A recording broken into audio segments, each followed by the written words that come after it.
Gerakan Mahasiswa Islam Indonesia dideklarasikan pada 17 April 1960 di Gedung Madrasah Mu'allimin Nahdlatul Ulama Wonokromo, Surabaya oleh 13 mahasiswa Nahdlatul Ulama dari berbagai daerah. PMII merupakan wadah kelompok mahasiswa tradisionalis di berbagai perguruan tinggi. Sebagai organisasi kemahasiswaan, posisi PMII menjadi wadah strategis bagi kaderisasi Nahdlatul Ulama dan Indonesia. Terbukti, kehadiran PMII mampu mewarnai gerakan mahasiswa pada saat itu. Membawa nilai-nilai Islam Ahlus Sunnah wal Jamaah dan berasaskan Pancasila, PMII bertekad membawa peradaban baru untuk agama dan bangsa. PMII meyakini dengan prinsip-prinsip Islam Ahlus Sunnah wal Jamaah, yaitu tawasud, tasamuh, tawazun, dan i'tidal. Kader-kader pergerakan mahasiswa Islam Indonesia mempunyai pandangan yang komprehensif tentang bagaimana korelasi atau hubungan agama dengan negara, Islam dan Pancasila yang saling menguatkan satu sama lain. Dalam imanmu, jangan halangkan nasibmu, bangkitlah hai bangsaku. Dengan sumber daya yang dimiliki, PMII selalu berperan dalam setiap momen perubahan. Kongres kedua di Yogyakarta pada masa Orde Lama, PMII menyatakan tekadnya untuk selalu berpihak kepada amanah penderitaan rakyat yang diimplementasikan dalam dokumen penegasan Yogyakarta. Dalam momentum tersebut, PMII juga mendukung terselenggaranya Konferensi Asia Afrika dalam rangka menginisiasi kemerdekaan serta pentingnya kerjasama internasional.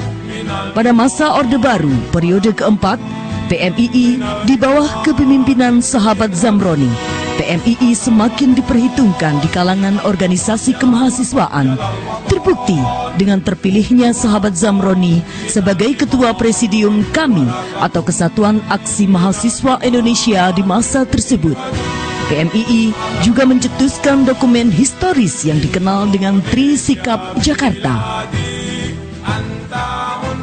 Sepanjang perjalanan, salah satu momentum bersejarah adalah independensi PMII pada tanggal 14 Juli 1972 di Malang, Jawa Timur, yang kemudian dikenal dengan Deklarasi Murna Jatim. Sejak berdiri, PMII telah dipimpin oleh 16 orang ketua umum, yaitu sahabat Mahbub Junaidi pada tahun 1960 sampai 1967. Sahabat Zamroni di tahun 1967 sampai 1973. Sahabat Abduh Padare 1973 sampai 1977.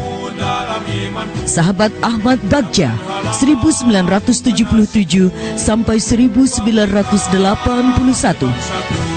Sahabat Muhyiddin Arubusman pada tahun 1981 hingga 1985. Sahabat Surya Dharma Ali 1985 sampai 1988. Sahabat Iqbal Asgaf di tahun 1988 hingga 1991.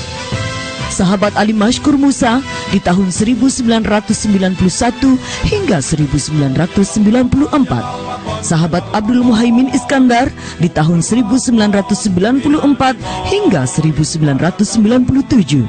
Sahabat Syaiful Bahri Ansori di tahun 1997 hingga tahun 2000. Sahabat Nusron Wahid di tahun 2000 sampai tahun 2003. Sahabat Abdul Malik Haromain di tahun 2003 hingga 2005. Sahabat Heri Haryanto Azumi di tahun 2005 hingga 2008. Sahabat Muhammad Rodi Kailani di tahun 2008 hingga 2011. Sahabat Adin Jauharudin di tahun 2011 hingga 2014. Sahabat Aminuddin Ma'ruf masa khidmat 2014 hingga 2016.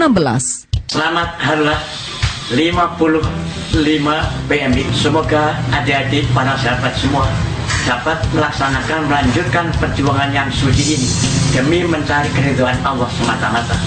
Mudah-mudahan perang PMII yang masih akan datang itu akan lebih bermakna dilihat dari cita-cita berdirinya organisasi ini. Selamat kepada seluruh warga pergerakan mahasiswa Islam Indonesia yang saya cintai. Selamat atas peringatan Harlah Pergerakan Mahasiswa Islam Indonesia yang ke-55 tahun. Semoga Allah selalu melindungi, membimbingnya. Tangan terkepal, maju ke muka. Semoga PMII tetap jaya, berguna bagi agama, nusa dan bangsa. Tangan terkepal, maju ke muka. Selamat Harlah PMII yang ke-55, semoga makin jaya untuk Indonesia. Satu berkah untuk semua.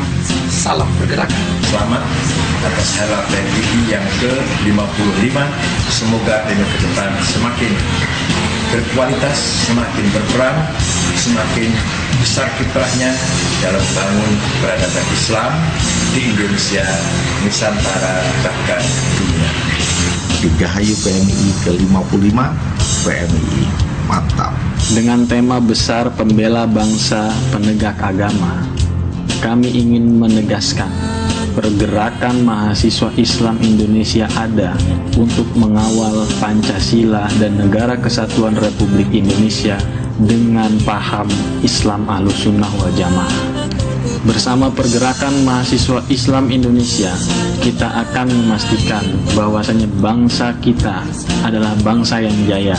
Islam kita adalah Islam yang benar. Salam pergerakan. Keluarga besar PMI Jawa Timur mengucapkan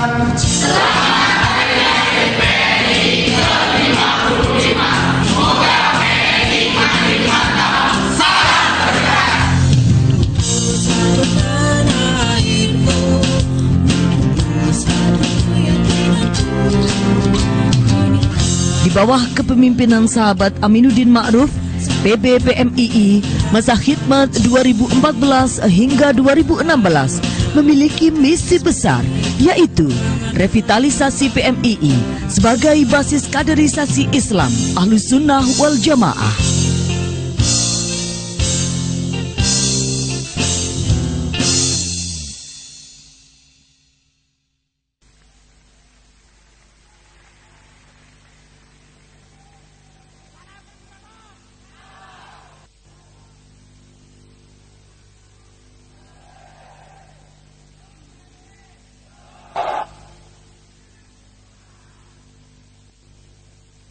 Bismillahirrahmanirrahim. Assalamualaikum warahmatullahi wabarakatuh. Alhamdulillah, walhamdulillah, tsummalhamdulillah. Wassalatu wassalamu ala Rasulillah Sayyidina Muhammad ibn Abdullah wa ala alihi wa sahbihi wa mawalah. Amma ba'd. Yang terhormat Presiden Jokowi beserta Ibu Hajah Iriana Jokowi,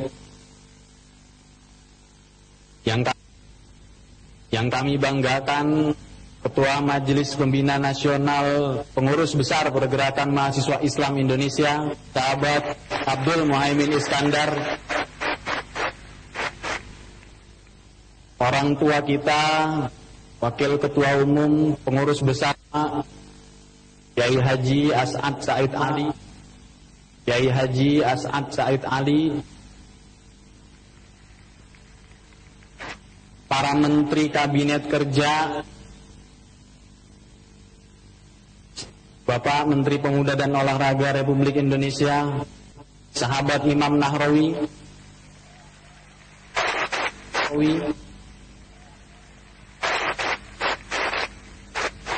Bapak Menteri Desa Pembangunan Daerah Tertinggal dan Transmigrasi, sahabat Marwan Ja'far,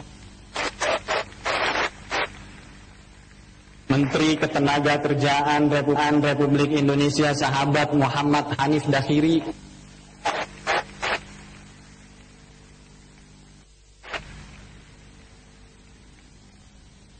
Menteri Agama Republik Indonesia sahabat Lukman Hakim Saifuddin.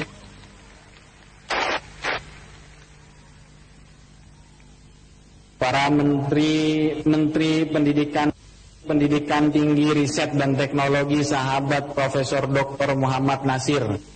Sahabat Profesor Dr. Muhammad Nasir.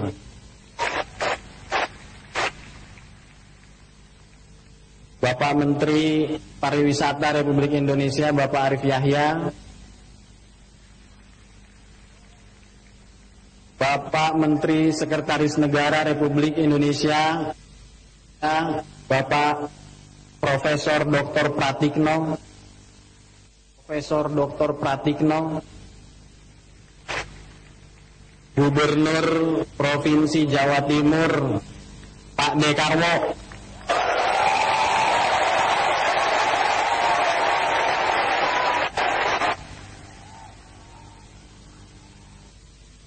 Al-Mukarram Kiai Haji Nurul Huda, pendiri Pergerakan Mahasiswa Islam Indonesia.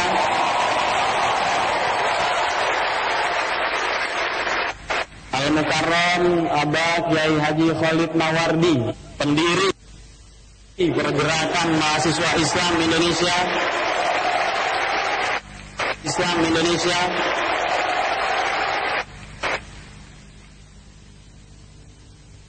Gubernur Jambi yang juga alumni Pergerakan Mahasiswa Islam Indonesia.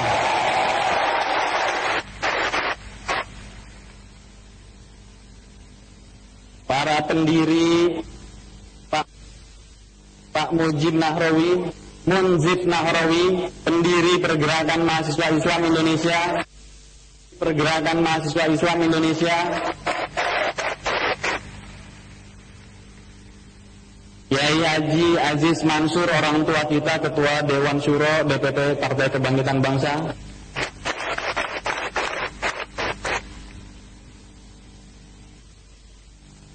Kiai Haji Ahmad Bagja, Ketua Umum PDPMII masa khidmat 1978-1981.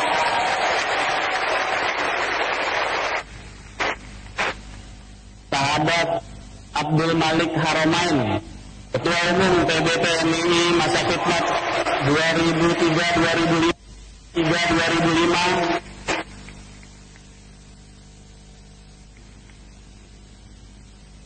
Sahabat Saiful Bahri Ansari, Ketua Umum PDPMII 1997-2000.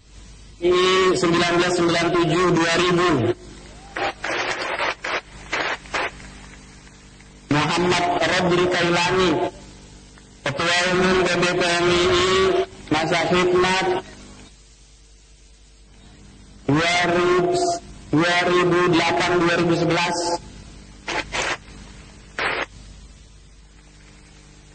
Sahabat Julian Ardiantoro, Sekretaris Majelis Pembina Nasional PDPMII yang juga anggota Komisioner Komisi Pemilihan Umum Republik Indonesia.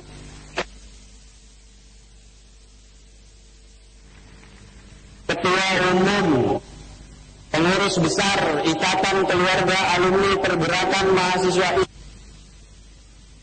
Islam Indonesia, Sahabat Dr. Andes Haji Ahmad Mukawam. Para pejabat negara, para pimpinan daerah, para pengurus besar Pergerakan Mahasiswa Islam Indonesia masa khidmat 2014-2016, Ketua PKC Jawa Timur, Ketua PKC Jawa Tengah, Ketua PKC Jawa Barat, DKI, Kalimantan Barat, Sulawesi Tenggara, Papua yang hadir di sini. Para ketua cabang PMI se-Jawa Timur, Jawa Tengah, Jawa Barat dan DKI anggota, para ketua rayon, ketua komisariat, dan kader-kader pergerakan mahasiswa Islam Indonesia. Salam pergerakan, salam pergerakan, salam pergerakan. Bismillahirrahmanirrahim. Insyaf dan sadar Tuhanan yang Maha Esa, kemanusiaan yang adil dan beradab, persatuan Indonesia, kerakyatan yang dipimpin oleh hikmah kebijaksanaan dan permusyawaratan perwakilan, keadilan sosial bagi seluruh rakyat Indonesia, merupakan ideologi negara dan falsafah bangsa Indonesia, yaitu Pancasila. Sadar dan yakin bahwa Islam merupakan panduan bagi umat manusia, yang kehadirannya memberikan rahmat untuk sekalian alam. Suatu keharusan bagi umatnya mengejawantahkan nilai Islam dalam pribadi, bermasyarakat, berbangsa dan bernegara, serta dalam kehidupan masyarakat dunia. Bahwa keutuhan komitmen keislaman dan keindonesiaan merupakan perwujudan kesadaran beragama dan berbangsa bagi setiap insan muslim Indonesia, dan atas dasar itulah menjadi keharusan untuk mempertahankan bangsa dan negara dengan segala tekad dan kemampuan, baik secara perseorangan maupun bersama-sama. Mahasiswa Islam Indonesia sebagai salah satu eksponen pembaharu bangsa dan pengemban misi intelektual berkewajiban dan bertanggung jawab mengemban komitmen keislaman dan keindonesiaan demi harkat dan martabat umat manusia dan membebaskan bangsa Indonesia dari kemiskinan, kebodohan, dan keterbelakangan baik spiritual maupun material dalam segala bentuk. Maka atas berkat rahmat Allah Subhanahu wa Ta'ala dibentuklah pergerakan mahasiswa Islam Indonesia yang berhaluan Ahlus Sunnah wal Jamaah dengan anggaran dasar, anggaran rumah tangga.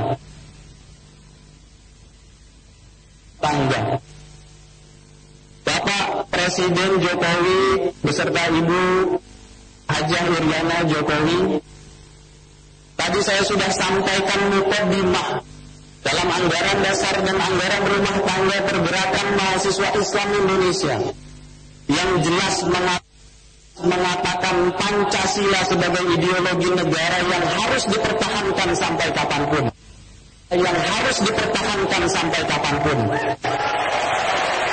Negara Kesatuan Republik Indonesia itu sebuah komitmen yang universal. Mandat dari orang tua kami di Nahdlatul Ulama untuk menjaga Islam, Ahlus Sunnah wal Jamaah, mempertahankan Negara Kesatuan Republik Indonesia dan menjadikan ideologi Pancasila sebagai ideologi bangsa. Itu merupakan final dan titik bagi pergerakan mahasiswa Islam Indonesia. 55 tahun yang lalu, pergerakan mahasiswa Islam Indonesia didirikan di kota ini. 55 tahun yang lalu, 13 orang pendiri yang alhamdulillah hari ini bisa masih menemani kita. Kita doakan semua para pendiri panjang umur, diberikan kesehatan. Kita telah tumbuh dan berkembang menjadi organisasi mahasiswa terbesar di tanah air ini, baik secara persebaran wilayah maupun jumlah kader jumlah kader kita baik di kampus umum maupun di kampus agama. Kita sudah menancapkan atau kita sudah melebarkan sayap di 24 pengurus koordinator cabang yaitu tingkat provinsi. Kita memiliki 228 cabang yang itu tingkat kabupaten dan kota yang menjadikan PMI adalah organisasi terbesar di tanah air.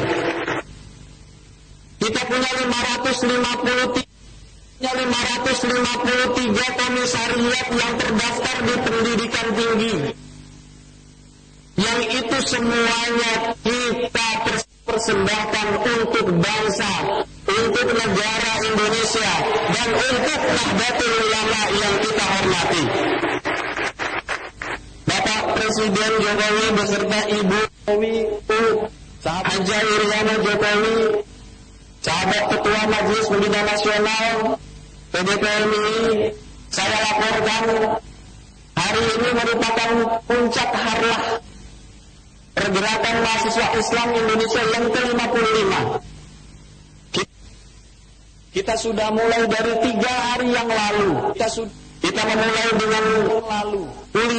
memulai dengan kuliah umum di beberapa kampus di Surabaya. Kemarin malam kita sudah melakukan malam refleksi. Saya ingin menegaskan sekali lagi di sini. Dengan tema pembela bangsa dan penegak agama, PMI siap menjadi garda terdepan dalam pembela bangsa. Ya, ikatan nasionalisme yang kuat. Kita diikat oleh ideologi Pancasila yang hebat. Kita diwajibkan oleh founding fathers Republik ini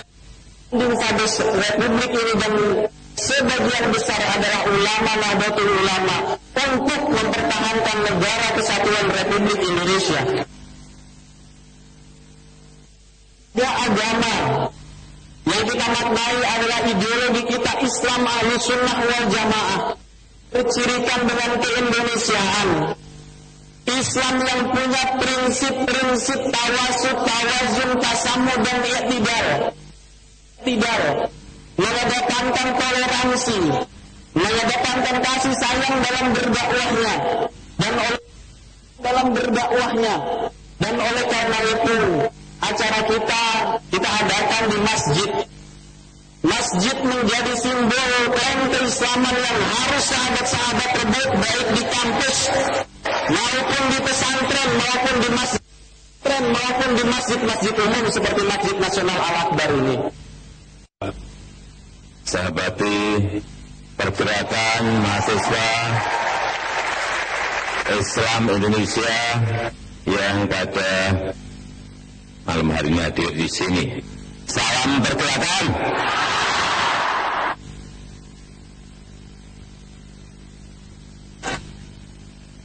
Saya tidak sampai apal seperti sahabat Aminuddin Ma'ruf tadi.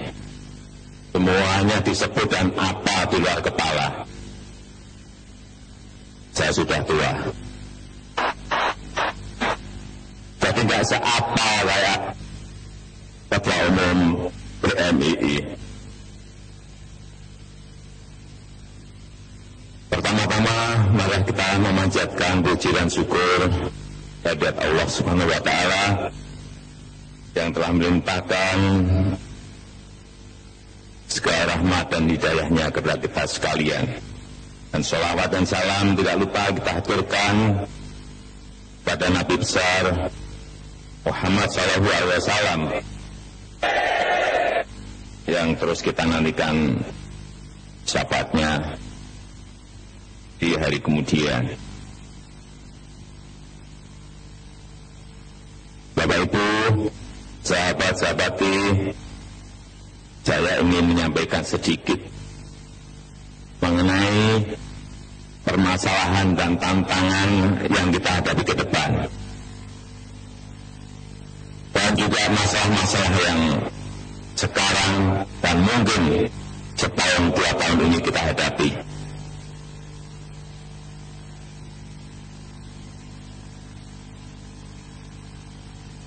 Negara sekarang ini dapat dikatakan sudah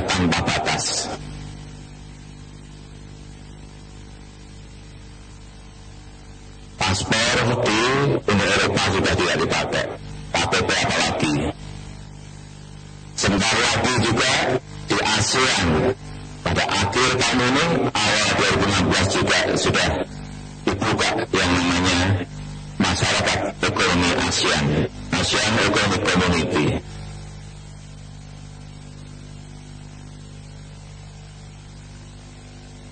Begitu nanti lalu-lalang sisi ekonomi terutama, dan mungkin sisi ideologi juga kalau kita tidak hati-hati. Bahkan tiap hari kita lihat. Oleh sebab itu akan saya sampaikan mengenai hal-hal yang berkaitan dengan keadaan kita saat ini.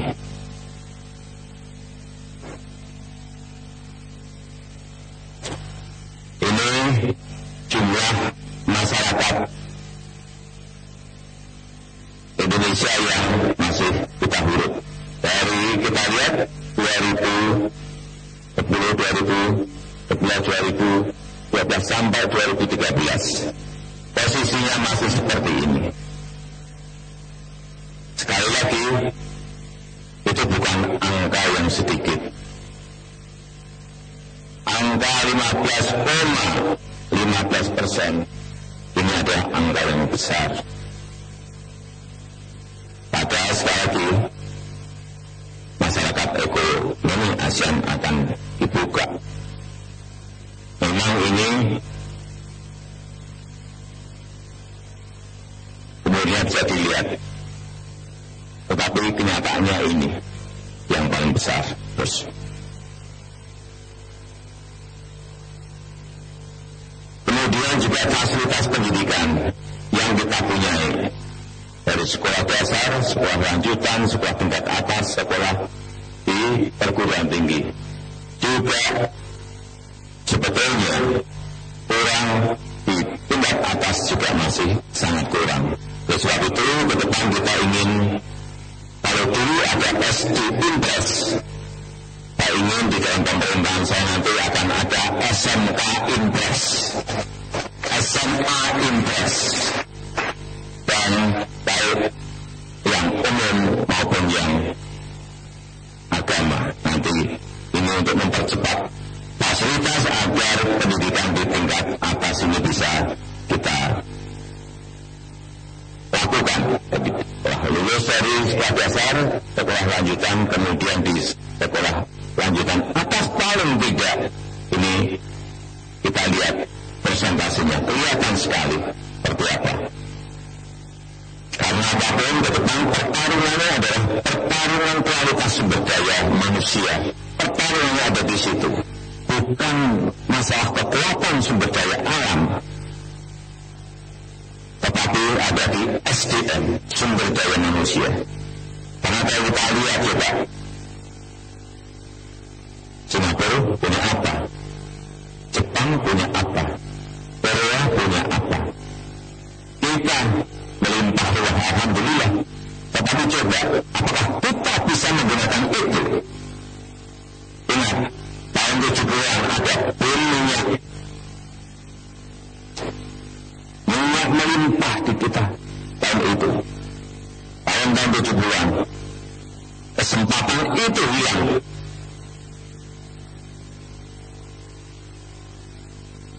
Dan kita tidak bisa membuat sebuah fondasi pembangunan yang baik. Tahun 80 kita ingat ada gunung kayu. Tebang. Kita lupa tidak membangun industri hilirnya. Minyak juga tidak membangun industri hilirnya. Lupa lagi tidak bisa membuat fondasi untuk pembangunan, untuk kesejahteraan rakyat kita. Diulang lagi, hampir diulang lagi ini. Mengapa tidak dilihat batu bara? Bayangkan batu ini masa SDM, batu bara yang kita mempunyai kekayaan yang sangat besar, diekspor mentah-mentahan, raw material semuanya. Padahal di situ kita kunci, kita mempunyai kekuatan energi di situ. Diekspor ke negara yang lain, mereka membangun industri dengan batu bara kita, produknya masuk ke Indonesia. Kita membeli produk-produk mereka. Betapa itu sebuah kesalahan menurut saya. Kenapa tidak kita kunci, kita miliki?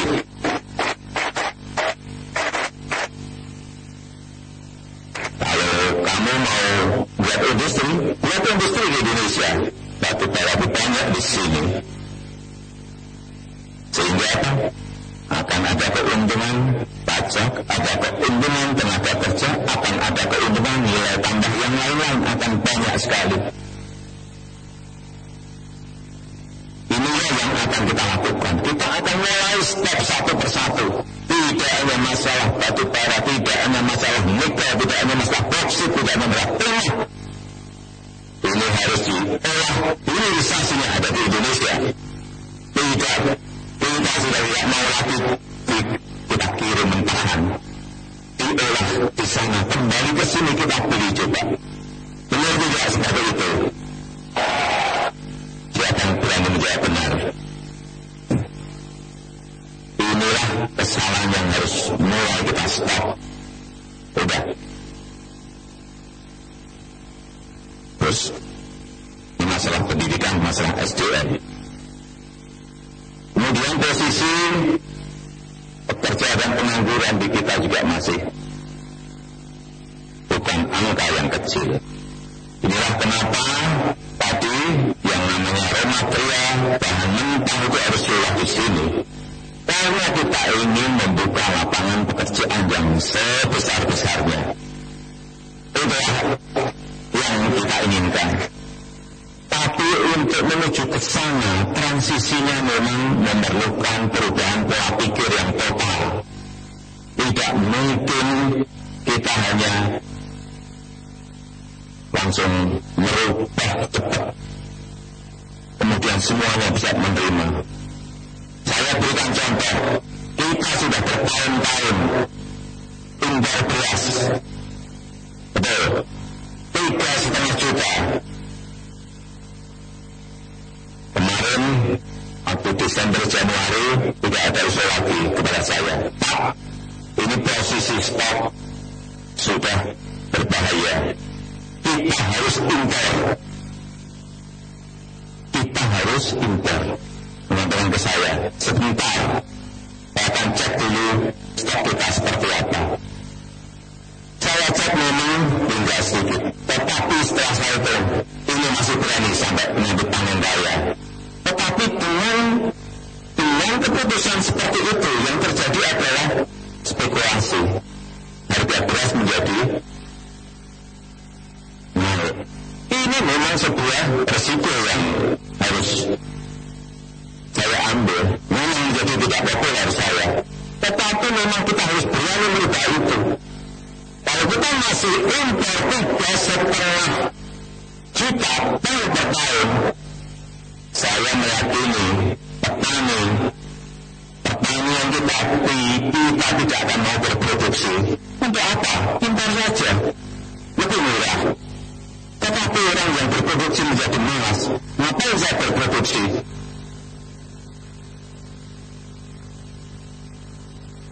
Inilah yang sering saya sulit menjelaskan. Tetapi memang harus ini dijelaskan secara gamblang. Memang hal-hal seperti itu juga ada risikonya. Kalau kita tidak impor, berarti harganya akan naik. Tetapi kalau kita impor, ini akan dari dulu sampai sekarang kita akan begitu terus. Impor terus, dan petani menjadi tidak rajin untuk berproduksi. Jagung juga sama. Berapa juta ton kita impor. Inilah yang terus kita tahan.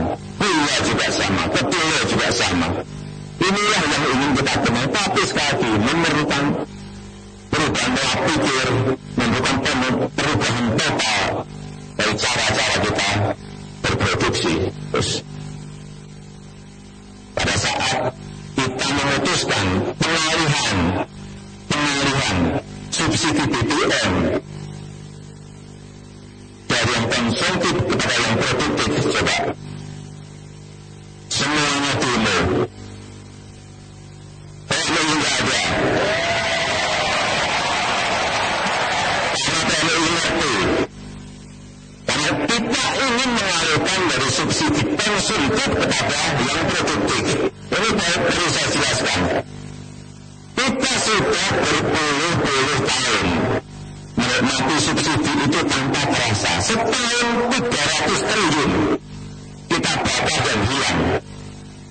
Saudara bayangkan, 300 triliun setiap tahun dibakar kemudian hilang. Kemudian bayangkan kalau 10 tahun berapa? 3.000 triliun. Bayangkan lagi, saya punya hitung-hitungan untuk membangun jalur kereta api di Jawa, Sumatera, Kalimantan, Sulawesi, Nusa Tenggara sampai di Papua. Itu hanya butuh duit 360 triliun. Tapi sampai saat ini kita tidak bisa membangun. Karena apa? Tiap hari kita bakar yang namanya BBM itu dengan subsidi. Kenapa yang dulu-dulu tidak berani memotong, mengalihkan ke yang produktif? Karena masalah popularitas. Saya tahu, saya sudah diingatkan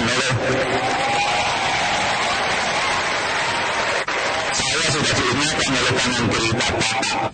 Kalau itu nanti dialihkan dengan subsidi dari yang konsumtif dipakai kendaraan dapat kemudian dialihkan kepada sektor produktif di pertanian, di perikanan, di infrastruktur. Hati-hati, Bapak tidak jatuh ke pulau Jawa.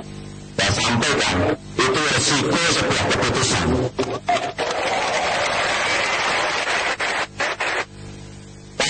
Karena coba kita lihat 300 triliun per tahun. Kemudian yang menikmati subsidi itu siapa? Saya cek data, 82% yang menikmati subsidi itu adalah yang punya mobil. Terus yang ini seperti apa? Subsidi ini untuk mereka dari mana? Saya mau tanya, dari mana? Kita nggak tertarik yang punya mobil disubsidi, yang ini mah tidak. Inilah yang baru dalam proses kita tata untuk menuju ke subsidi yang produktif, subsidi ke tempat-tempat sasaran yang betul. Tapi perlu perubahan pola pikir memang berat, mengerti, memang berat. Karena juga sekarang ini ada tekanan ekonomi global, ada tekanan dolar kepada rupiah, ada tekanan kemerosotan ekonomi dunia. Tapi pilihan-pilihan itulah yang sekarang kita ambil. Terus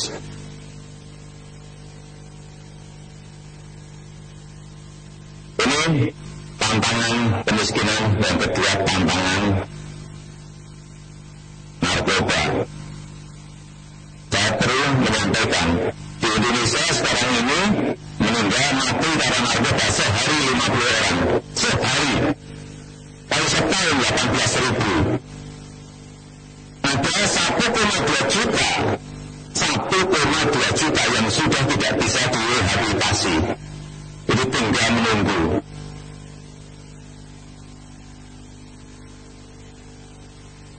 Setengah juta itu bisa direhabilitasi. Ini juga angka yang sangat besar sekali. Saya sampaikan saat itu, Indonesia darurat narkoba, dan kita harus perangi yang namanya narkoba.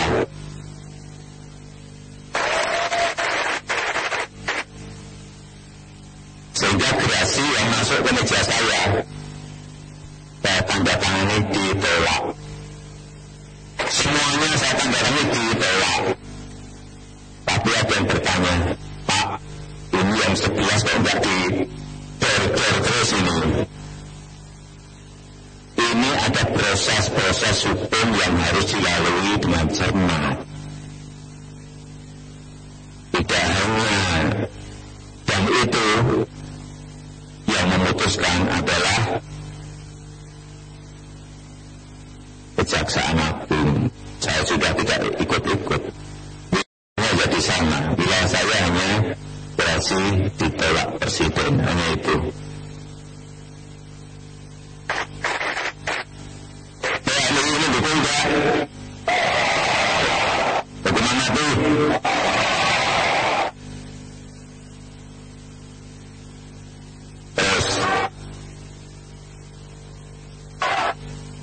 Terus ada yang mengatakan ini presiden ditekan dari internasional, dari negara-negara lain, kanan kiri atas bawah. Ya betul, memang benar, memang betul.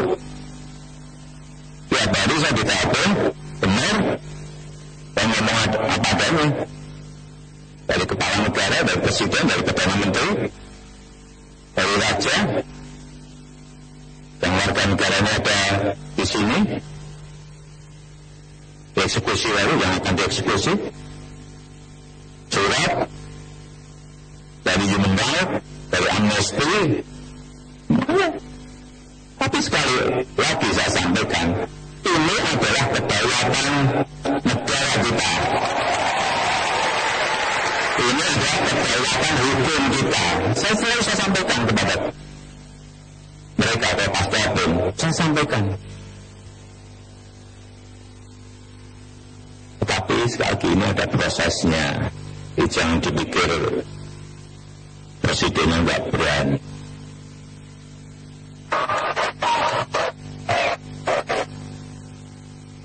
Terus kemudian juga ini tadi sudah disampaikan oleh sahabat Aminuddin mengenai radikalisme, mengenai ISIS. Siapa yang bisa menangkal itu? PMI betul. PMI betul. Tadi sudah cerita banyak dengan ketua umum. Kita siap, Pak? Ya memang harus siap semuanya. Tidak bisa negara sebesar kita ini, bayangkan negara sebesar kita, 300 lebih etnis dan bahasa daerah, dari ujung barat sampai ujung timur, Sabang sampai Merauke, coba 17.000 pulau. Saya setiap ketemu kepala negara, kepala pemerintahan, mereka saya terangkan 17.000 pulau Indonesia, 300 etnis lebih. Ada 2/3 adalah air, 250 juta penduduknya. Banyak yang bertanya ke saya, mengelolanya seperti apa? Betapa sangat sulitnya. Ya betul. Oleh sebab itu, dengan NKRI, dengan kebinekaan kita,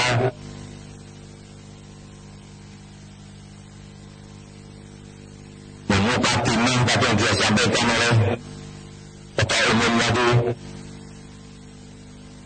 sekali lagi yang namanya radikalisme, kemudian gerakan-gerakan ekstremisme, yang memang tidak ada kompromi untuk mereka. Jangan ada kompromi dengan mereka. Dan kita ini sering dipuji oleh negara-negara lain, negara-negara di Timur Tengah, di Middle East. Mereka kagum dengan kita. Betapa kita adem ayem, dingin, tentrem. Padahal apa? Padahal kita ini bersuku-suku bangsa, bahasa daerah yang berbeda-beda. Kok bisa kita ini bisa bersatu? Dewasa dan berdemokrasi. Mereka kagum dengan kita. Oleh sebab itu, kita sendiri sebagai bangsa yang juga harus bangga bahwa Indonesia adalah sebuah bangsa yang besar. Bangsa yang besar. Nomor 4 jumlah penduduknya di dunia. itu kalau saya konferensi internasional, saya juga minta duduk dengan negara-negara besar. Nggak mau saya di pinggir-pinggirnya, nggak mau. Karena Indonesia adalah negara besar. Waktu di EPAC juga memang. Jadi di tempat duduk yang agak jauh dari tuan rumah nggak mau. Yang nggak usah datang kalau seperti itu. Sehingga waktu di EPAC, lihat nggak? Di sini ada tuan rumah, Presiden China, Presiden Tiongkok, Presiden Xi Jinping. Di sini Presiden Putin, di sini Presiden Jokowi, di sini Presiden Obama. Ini Obama, ini Presiden Obama, Presiden Jokowi, Presiden Xi Jinping, Presiden Putin. Ini baru yang namanya kita memang bangga dan harus bangga bahwa kita adalah negara besar. Bahwa tantangan masih banyak, iya. Itulah yang harus kita hadapi. Itulah yang harus kita hadapi.